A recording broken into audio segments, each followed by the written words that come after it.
Hello, everyone. Welcome to Deaf Mute Studio. This is the Memo by Deaf podcast, and I'm joined by Garrath Gibson. Hello, Garrath. Hello. How's it going? All good, mate. All good. And good to have you back on the pod. Yeah, thanks for having me. Excellent. So as you know, Garrath, and anyone who's watching this on YouTube, the podcast for today is celebrating, I forgot how many years. Is it 35? I think it's 35, yeah. 35 years. Well prepared, are we? Yes, I'm such a professional. So 35 years of Evil Dead 2, which I always thought was called The Evil Dead 2. Boy, is my face red. Yeah, I think it's just the originals, the Evil Dead, and then it went to Evil Dead, Army of Darkness. Which, by the way, for Army of Darkness, they really missed the trick not calling it Medieval Dead. I agree. I think that's what it was originally. It was meant to be called that, and then I think in the UK it was like as a subtitle. But it's such a better title. That makes more sense as well, doesn't it? The Medieval Dead. But that's my only issue with Army of Darkness. I love Army of Darkness. It's fantastic. Me too. Love all three of them. So, Gib, as it's the 35th anniversary of Evil Dead 2, Dead by Dawn in some places, I believe. I don't know. When and where did you watch Evil Dead 2 for the first time? So I may have watched it when I was a bit younger, but what I can remember, my first memory of it was buying the Anchor Bay special edition. I think it was in 2001, 2002, when I actually had started to have money to buy all these classic films. I remember buying it off play.com. Do you remember play.com? I remember play.com. It's Ratuka now, isn't it? Yeah, but it's it was the playusa.com. So I remember ordering it, and then it took about fucking 2 months to turn up. I just remember running to the door and seeing it, it had just come through the letterbox, just whacked it on straight away. Watched all the features and just fucking loved it. I probably watched it about 5 times that week. That's my first proper memory of watching it, but I might have maybe seen it on TV beforehand. Is that the edition that I think I had with the foam casing, or is that the first one? They did one for the first one, and they did do a really, really rare one for the second one as well. That's pretty hard to get. Yeah. But I think you're thinking of the first one. Yeah. I've still got, and it fucking stinks now. I recall it stinking very bad. You touch it, it was nice to touch, and then you go, that doesn't smell like my balls. Yeah, they reek. But mine's in my glass cabinet now. Away from vacuum sealed. Yeah, so every time I open it, if I want to move something, you're like, oof, I can smell that rubber. It smells like burnt hair or something. How about yourself? What's your memory of? I honestly can't remember when I watched it for the first time. I remember watching the first one for the first time. Yeah. I was in uni, and I was like, "Oh, well, sorry, I'll roll the dice on this Evil Dead. I've heard it's really scary." But because I watched Army of Darkness when I was about 16, 17. I loved it, but then heard I think it was from you where you said it's. It starts off scary and just gets funnier as the films go along. So I was bricking it. So the sound effects got me for the first one, and the camera angles and the laughing. I couldn't handle it. I was terrified.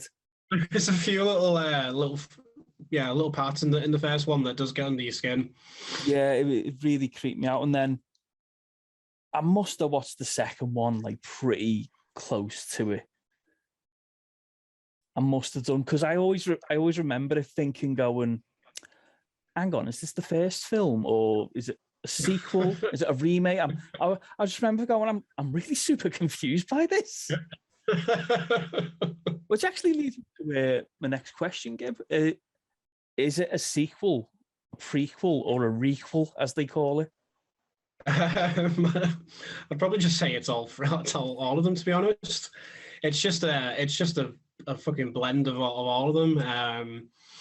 Yeah, I think it's probably like the only film it's probably kind of got away with it, and the only sort of film that, again, kind of it's a sequel that remakes part of the first one and then throws it into the first act. But you just kind of don't really care. I think it just starts so frantic and quick, and you don't even really. Like it was a couple of times that I watched it when I realized, oh yeah, they just redid some shit from the first one. Yeah. It just kind of adds to its charm, I think. But yeah, not a lot of films would get away with that. Yeah. But no, yeah, completely agree. And also with the second one, because I watched it prior to us doing the podcast because I've not seen it in so long. Yeah. And I gotta say, I love the pacing. I love the fact that it just goes straight into it. It doesn't stop. It's probably, I think it's only like about 85 minutes long or something like that. Like it's it just starts like straight away, and it basically like it crams like the whole first film into like the first 4 minutes of the film or something like that, and then kind of once he's like flying through the trees, it's like then it's kind of its own movie then. It's perfectly paced for like that style of horror comedy. It is. It's one thing that I was like, because my issue with films, recent films, is that they're all like 2-3 hours long, and it's like, get over yourself. I don't need it. Do you really need to tell the story for this long? Whereas you go back to like the 80s, it's like hour and a half. Done. I just love a good hour and a half film. I just know where you stand with it, and there's no way of getting bored in an hour and a half film. It's borderline impossible unless the film's really shit, which Evil Dead 2 isn't. Yeah, I feel like Marvel films kind of started that trend. They were like, at one point they were like, all of them were like a 2 hours 15 minutes. I noticed, like, they always just stuck to that same. And then I think, like, as that's gone on, we were just like, oh, we're going to make ours longer. We're going to make ours longer. And just like now that's why we've got a 3-hour Batman film just coming out. Yeah. Which I'm not totally complaining about that. Like, if it's Batman, I don't give a shit. You can put it on for 4 hours if you want. Yeah. I'll roll with that. But so what I noticed when I was rewatching Evil Dead 2 is that I never picked up on for the first time. Strangely, I don't know how much I was smoking back then, but it's very a lot. It reminds me so much. I was thinking, like, this is like a lot of Laurel and Hardy influence here. This is slapstick to the nines. Yeah, and I was like, how did I not see that the first time? Like, I think I was watching it thinking, this is terrifying. Why is he laughing while he's chainsawing his hands off? It's not funny. It's painful. Yeah. So, like, if you've ever seen like any of the extras, like any of the making ofs, there's fucking loads of them, because there's about 80 editions that have come out of all 3 of the Evil Dead films. And it's annoying because you've got to kind of keep them all as well if you buy them, because some of them don't carry on the same extras, and I'm a bit of an extras mark, so I need So I've got about 4 editions of that film. I think the only I think it's only Laserdisc that I don't have it on. I've got it on every other format. But it's Sam Raimi just like talks about his Three Stooges influence on everything, and I think even like one of them's he goes through one scene which is Three Stooges, and then he's just like, but ours is the horror version, and it's the one with the when the eyeball goes in the mouth and stuff. I've never seen any Three Stooges, so I didn't really know. I didn't really know what he was referencing, but apparently he had to get really like sort of dialed back as well, because he wanted to go even more with the comedy and stuff. So I guess he kind of did that with Army of Darkness, though. He did go a lot more comedic and cartoony for that one. Yeah. I think Army of Darkness was what they originally more intended. Like, it was going to be more of the medieval stuff. Oh, right. So I think when they realised they didn't have enough money, they were just like, oh, we'll just do the same shit again. We'll just make it funnier. So But yeah, it's a lot of old slapstick kind of Three Stooges, Laurel and Hardy sort of humor, which I'm guessing that's what their influence for comedy is. Yeah, you can definitely tell. And I did find myself absolutely bored and laughing when I watched it. I was like, yeah, you forget how funny it is. Yeah, I was just like, this is genuinely like oddball hilarious. And it like there's that old saying, isn't that there's a fine line between horror and comedy. And yeah, I like the fact that he's gone slapstick comedy on it with plenty of gore, and he still does manage to get the scares in, because and it does not doesn't seem forced. It seems to sort of just tread very well together, which probably seems like it would be an easy thing to do, but I think it's something that would be very difficult. You could either go too over the top with the comedy, and then it would actually ruin the horror, or maybe vice versa.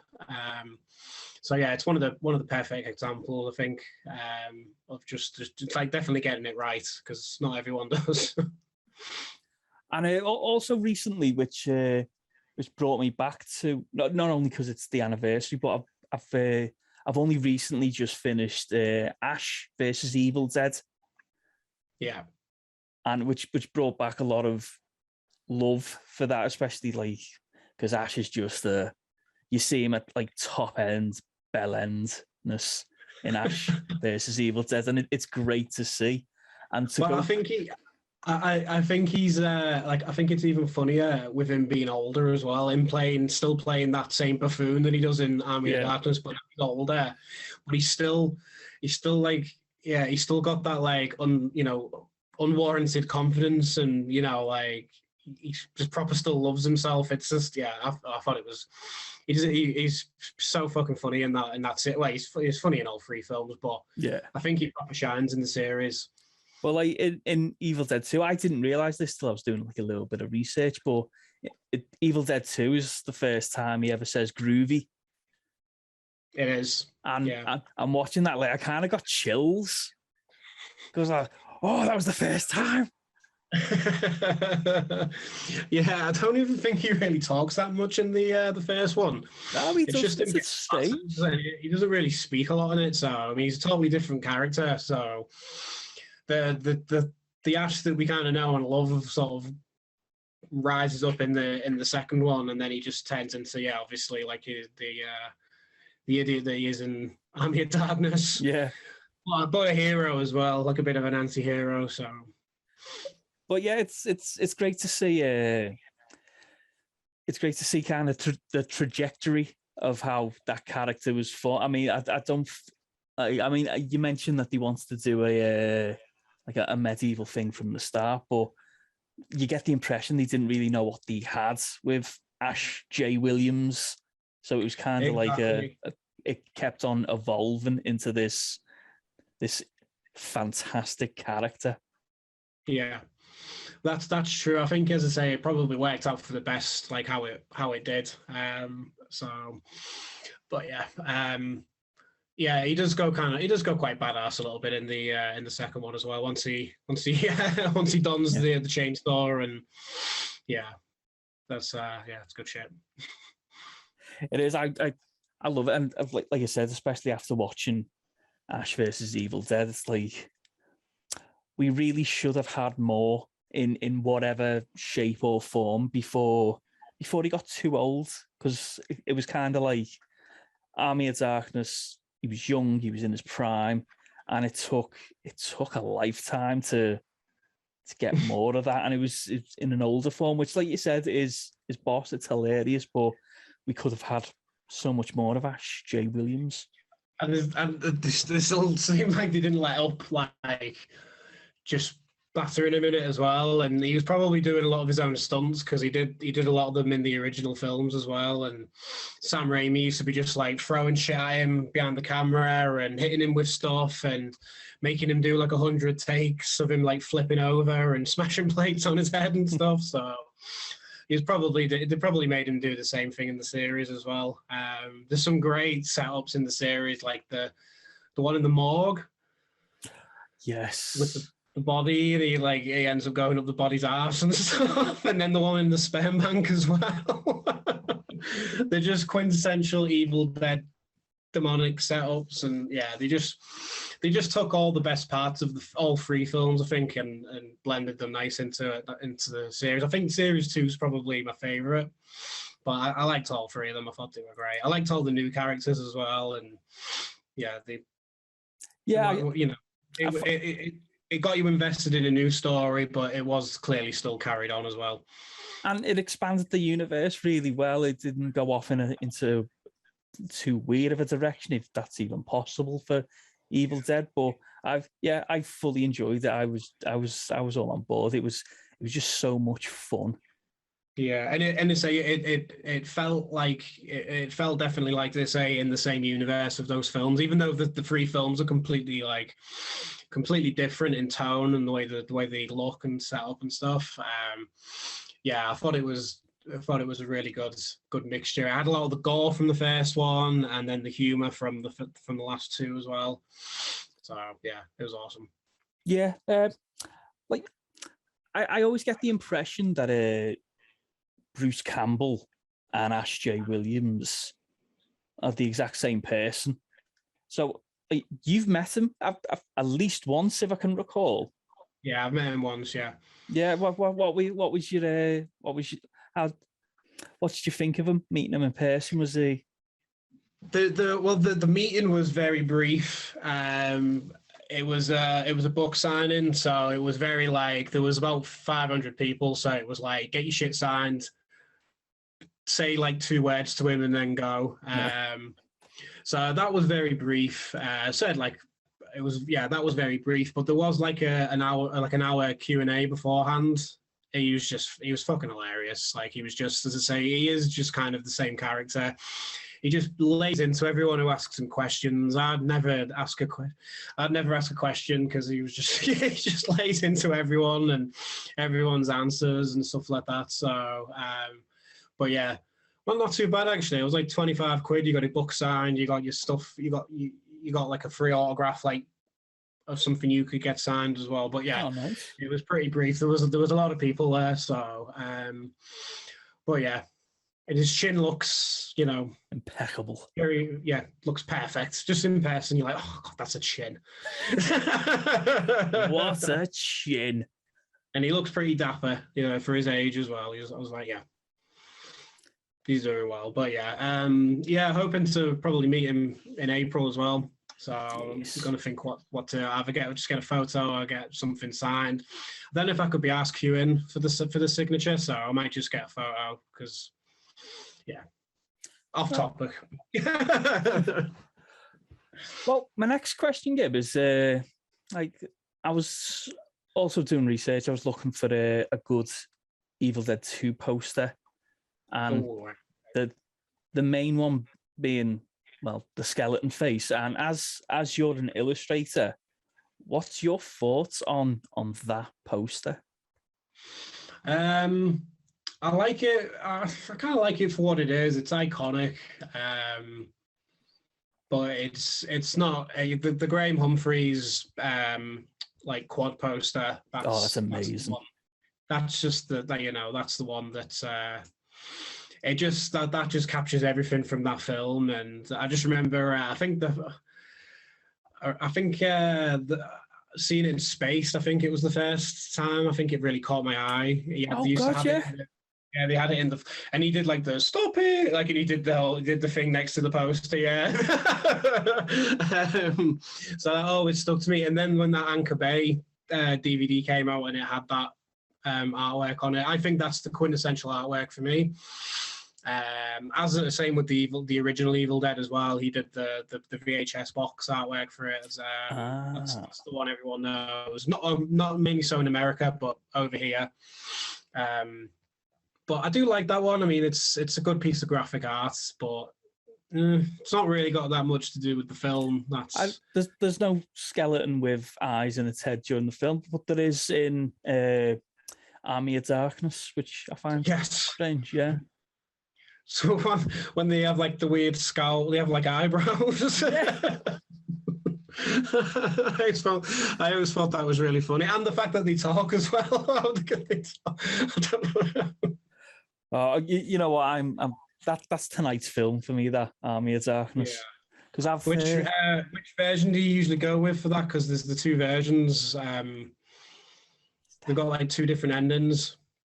Oh, I because it was the first one I watched. I love the one where he's back and he's working at the supermarket. Yeah, the name's Ash Homewares. Yeah. I like that one, even though it's the other one kind of probably makes a bit more sense. Yeah. But yeah, I just like the other one. It's just he shoots this demon about 7 times and it just never never reloads. It's just the trampoline as well. I was literally about to say the trampoline had me in stitches. I was because I think I watched it for the first time in Hubert College about 2001. And yeah, I think I saw the ending as a clip. I think Matt brought it in and went, "You got to check out this scene," and it was the Deadite jumping from the trampoline, and I was howling from it. I was like, I need to watch this film. And he's just like shooting it in the air. That one's probably my favorite ending as well. I think that version has a lot more footage cut out of it though. It's weird. There was 2 different versions of it, and I've never compared them or anything like that. But I do like that ending the best. Yeah, I think it seems more fitting. I think to the film, but the other one probably makes more sense story wise because I thought the other one was cooler. Yeah, but it just like we mentioned the Deadite on the trampoline. Just you can't. There's no topping that. Exactly. It felt a lot more like the Evil Dead 2 sort of ending, like something that would be in Evil Dead 2. And yeah. No, I totally agree. So, how would you rank them? Because I was thinking about this before. I was like, this is actually extremely difficult because it's not easy. Because the first one I love because it really did scare the shit out of me. The second one I love because it's hilarious. The third one I love because it's a comedy gold, and I love the TV series just for how unadulterated fun it was. Yeah. So to rank them, I'm like, whatever way I rank them, it's gonna feel wrong. I was thinking the same thing. Yeah. I to be honest, it could be just whatever side of the bed I've woken up on, or which one I've seen more recent. My gut feeling's always that the second, 2 would be my favorite, but between 1 and Army of Darkness, that's a tough one. Yeah, it's totally what I'm in the mood for as well, I guess. I mean, off the top of my head, and like you said, it depends on what side of the bed you wake up on. But right now, I'd go Evil Dead 2, Army of Darkness, Ash versus Evil Dead, then Evil Dead. Which I know in 2 minutes I'll change my mind about. So you've put the TV series in that as well? Yeah. Yeah. So that makes it even harder for putting the TV series in. So it's a spanner in the works there. I mean, don't even ask me to break them up into seasons because it'll just I'll need the UN to come in and just do some sort of peacetime talk. We'll do the series as a total film. Yeah. So I'd probably say Evil Dead 2, Army of Darkness, Ash versus Evil Dead, then the Evil Dead. But that's, again, like you said, it just feels wrong because it does, because they all deserve equal love. Yeah, but it's just probably what I enjoy more, and I'll probably eventually watch the series probably a lot more than I do the first one. But the first one's fucking great as well. It's just. Yeah, it's a tough one. And then I don't mind the remake. Obviously, the remake had been. Yeah. But, that's not really a knock on it. I wasn't a massive fan of it when I first watched it, but then repeat viewings, I've kind of got a bit more appreciation for it. I like the spirit that it was intended. I feel like it could have been just a different movie, though. It didn't really have to be Evil Dead, but yeah, I mean, I remember watching it and thinking I wasn't offended. I mean, I'm no Evil Dead super fan. I just like the films, but I remember thinking it was okay and a bit too gratuitous. Bit too much of the red stuff for you. Yeah, you know what I mean. Too much tomato sauce can ruin any meal. Yeah, I mean there was. Yeah, I mean at the time though, I appreciate it. There was a lot of that, but it was a lot of in-camera effects as well, and I liked the what they were going for. I just didn't really think it was needed. I feel like it could have been just another Cabin in the Woods horror. There's plenty of Evil Dead rip-offs, so it didn't really seem to have a whole lot tied in with it, apart from a few scenes that they recreate, like with the tree and things like that. I liked the reason why they were there. I liked that they had a reason why they were at the cabin. One of them was a drug addict or something like that. So it was kind of deep. Yeah. And I liked that as well. Like when she was getting possessed, and they all just thought she was tweaking and stuff. I thought that was quite funny. May have to give it another watch. Actually, it was I don't remember. Was it a straight laced horror, or was there comedy in it? I can't really remember. It definitely, definitely didn't have. I mean, it was, if you find like really, tons and tons of gore hilarious, then yeah, but it was very straight laced. Didn't really have any of the humor in it, which I respect. They didn't try to. I feel like if they would have tried to do some of the slapsticky horror, sort of side of, the slapstick comedy, that's just something that only Sam Raimi can get away with, I think. Yeah. It's like when people, have you seen Twin Peaks before? Yeah.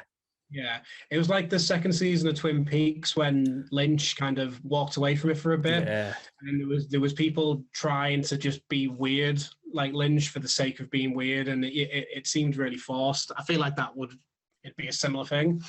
Yeah. Something that his style and things like that, you can just kind of, it's him, so he kind of gets away with it. Even when you see some of his big budget films and you see some of his zoom in kind of Dutch angles and like in Spider-Man 2, it's when Doc Ock's having his operation when he's out unconscious. It's it's the scene that made me love Spider-Man 2 because it was so Sam Raimi. Oh, he threw some horror stuff in his Spider-Man, even like The Quick and the Dead and Darkman as well. There's a bit. I don't know if you remember the scene in Darkman when he snaps the hand and it sort of zooms in and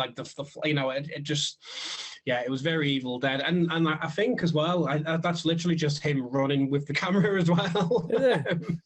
Yeah. So when he's chasing after Bruce Campbell, it was just him running with a camera. So it was just very DIY. I feel like I can just imagine him doing it with a big Hollywood camera. I'm sure that's probably what he wasn't doing, but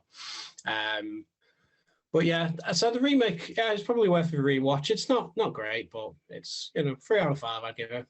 Yeah, but definitely on the end of the list. Yeah, like you said, there's only really one man to do Evil Dead, and that's Sam Raimi himself and Bruce Campbell. Yeah. And even Ivan. Can't miss out Ivan Raimi. He's integral. He's integral. Yeah. I'll be curious to see, because is he doing the Doctor Strange? Is he? Yes, yeah. He is, which I'm a bit shocked. I'll be waiting for my Bruce Campbell cameo, my Ted Raimi cameo, and a zoom Dutch angle shot. I'm surprised at that because it's because the trailers, there's been I think two different sets of trailers out, and I think only one of them has directed by Sam Raimi. Yeah, I thought that'd be a massive selling point. It is for me anyway. It's because if it wasn't, probably not Raimi, really for young Marvel comic fans though. They probably don't. It's don't true. Really know who he is. They probably don't know what Evil Dead is either. So idiots. It's not really a selling point. So. They should have been watching this shit when they were 5. But yeah, I'm hoping he sprinkles some little horror breadcrumbs in there somewhere. I'm sure he probably will. Yeah, I genuinely hope Marvel have just gone. You've made some of the biggest films ever. Spider-Man, they were all massive hits. You're a cult favorite with Evil Dead. Everybody loves you, Sam. So just go nuts and do whatever the fuck you want. And I'd love to see it. Then again, even if it's just got like a few little Sam Raimi moments, I think I'd be quite happy with it, because I couldn't really give a fuck about Marvel these days.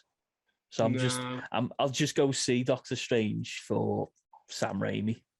Yeah, I mean, I just wish he'd just keep doing horror, but I don't think he's as interested in horror as I think they made Evil Dead originally. It was just because horror films were popular at the time, and that's what they could get the money back. But I think they say they wanted to do really slapstick comedy and do other things.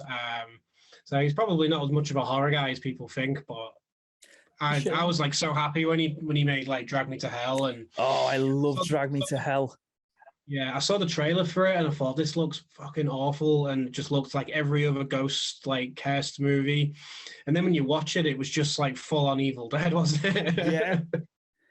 I was just watching it with a big beam and grin on my face. It was just, but they just hid that away from the trailer so much, which kind of made the experience a bit better, to be honest. So yeah, they did market it as like a flat out horror and not a fun horror comedy romp. It just looked like a really bare bones, by the number kind of film. I was like, I can't believe he's making films like this now. And then, yeah, I was really, really pleasantly surprised. Yeah, I think Drag Me to Hell is probably one of my favourite Sam Raimi films. That and Quick and the Dead. Yeah, Quick and the Dead's really good as well. Quick and the Dead is so Sam Raimi. Yeah, but again, it's a different stuff. But you just see like again breadcrumbs of just like his style, and he just made that style from the original, and it was all budget things as well. But then they kind of just they all kind of came like happy accidents, even in Evil Dead 2, I think like a lot of the stuff that kind of looks really hammy and like, with the eyeball and you can see the string, and there's that scene when he's running through the doorway, when the camera's chasing him, like, the point of view, you can see a cameraman looking down and everything. And I feel like they were probably like in the edit and just didn't get, we'll just leave it in, and it kind of adds to the charm, doesn't it? It's just exactly. I think because it is a horror comedy, the older the film gets, the more quality it gains from, like you were saying, the special effects, spotting the cameraman. But if it was a straight-laced horror, it inadvertently turn into a comedy. Yeah, and it's just, I mean, it's just that like that world that they built. They've just set it up so anything goes, really. There's no point questioning it. Like, again, like some of the effects and quality are really like up and down. Like some of the stop motion and is a bit ropey, and things like that. But it just kind of adds to the charm. It doesn't really take you out of it. It's just because it's such a batshit movie anyway. Even just things like, but like him randomly just saying work shed, and it doesn't even come out of his mouth. And it's so obvious that it was put in after. It's like it doesn't even sound like it's him either. Work shed. I don't think like I just feel like at some point, like times they were just intentionally trying to just make it look bad, and I think it just adds to the charm of it. So but there is some great looking effects in it as well. Like Linda with the chainsaw without the head running in, that used to creep me out a little bit. Some of the actual makeup of like the forgot her name now, the old woman that's buried under the ground. It was Ted Raimi was in that suit as well. Sweating buckets, apparently, wasn't he? Yeah. Again, there's a bit where you see he's like flying and he's like spinning around, and even in the film, you can see a massive gap, like right in his ass. You can just see his real body in it. And Henrietta, that's it. Sorry, I don't know why that That's it. Yeah, the name. Been a long day. But yeah, just all those like imperfections like that just kind of adds to the charm. Same with Army of Darkness as well. There's just like loads of them. You can tell they're just on like wires, all the skeletons and stuff. Oh yeah, yeah. There's like bits with like horses and they've got like bones on them, but it's just like a bed sheet with bones on it. And you just yeah. So it's like the imperfections kind of add to the charm of the movie, I think. So and that's one reason why it's probably never going to date as well. So as long as you're like kind of you're down for that tone, I think it's, as I say, it's always going to be a fun film to watch. Yeah, if you know what you're getting into and you're not expecting any straight edge horror, and you just know you're in for some absolutely hilarious bits, then it's going to keep growing. Modern elevated horror fans, I think that's what they call it these days. Oh, probably. Elevated horror. Oh, I hate that term. Yeah, I think that's you probably won't be watching like The Babadook and then watching Evil Dead 2 after, so it's a different type of horror. Well, I like some of the, I'm not slagging off that sort of subgenre as well, but that seems to be the craze these days, isn't it? Yeah, the theory is it needs to have themes and tones, but they all have themes. They all try and say something. They're not just... Oh, I think Mark Kermode put a video out about this. Like it was circulating on Twitter. You're like, all right, well, I agree with you on that, Mark. Yeah. What he said about elevated horror, is that what? Yeah, he's basically saying elevated horror is bullshit because it's all elevated. It's all just because a film has less of a budget doesn't mean it doesn't have any less of ideas. Yeah, no, he is right about that. I don't agree with the old Kermode these days, like very much, but yeah, I agree with that. Yeah, I've got some gripes with him these days. Like I think after his Ghostbusters review, and yeah, it was very. I was quite taken aback by his Ghostbusters review, but he does know his onions when it comes to horror. So he does. Yeah, he's definitely a horror guy, especially 70s and 80s horror. Yeah. It does get tedious after a while when he's always just explaining these horror movies to Simon Mayo. It's just like, just get another guy that knows movies and just have a chat. Why just... I know you want him to get on with the actual review, don't you? But instead he's got to explain to Simon Mayo what this film from 1978 was about. And you're like... Yeah, and I feel like... I was like, you've already told him about that film before. Why are you not explaining that again? Anyway, diversion. Or I find myself going, shut the fuck up, Simon Mayo, let him finish the review. Stop asking questions. Exactly. But I just get another movie guy on and then you could just bounce off each other then. But yeah. I suppose Simon Mayo's the audience anchor. Yeah. Not listened to that show for a very long time, but no, I've gone into other YouTube reviewers and mainly myself. just videos of yourself. Just what do I think about this? God, I'm good. God, I know my shit.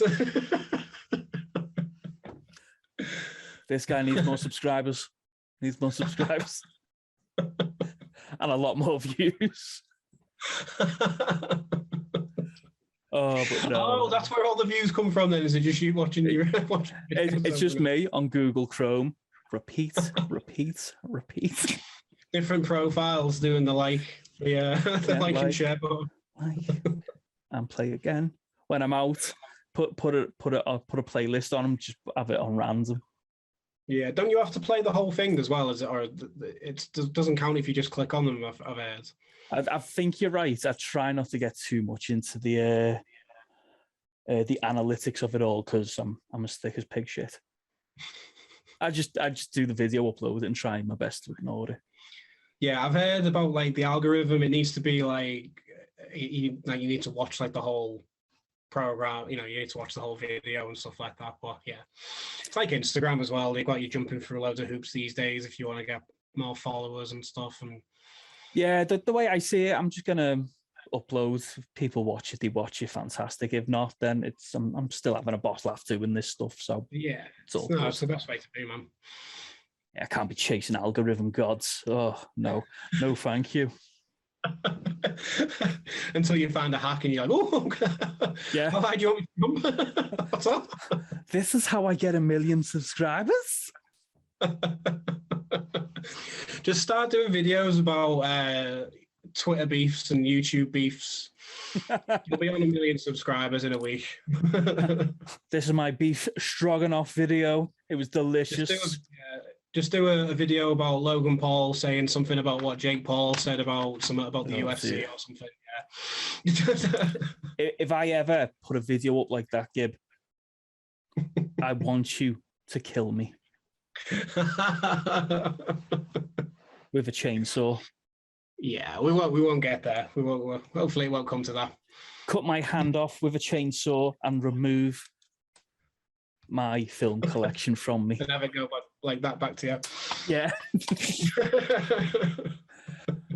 Right then, Gib.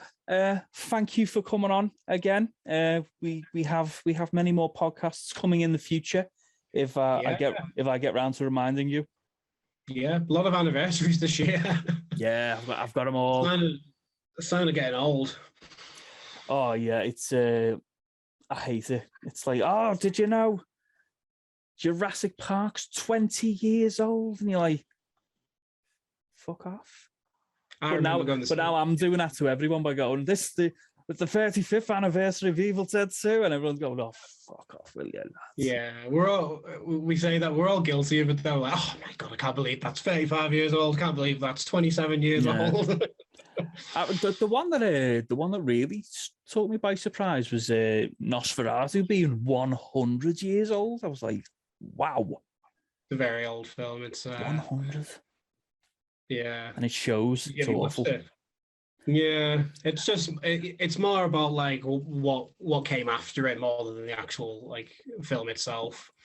I mean, I needed to watch like a little documentary on it to like fully appreciate like the colors used when that wasn't the kind of the style at the time. It was kind of new and bold, and which I get, I understood, but it's a 100-year-old film. I'm never gonna really get on board with it. Yeah, but yeah, like this is, it's probably better like watching documentaries or reading about like the history of it and stuff.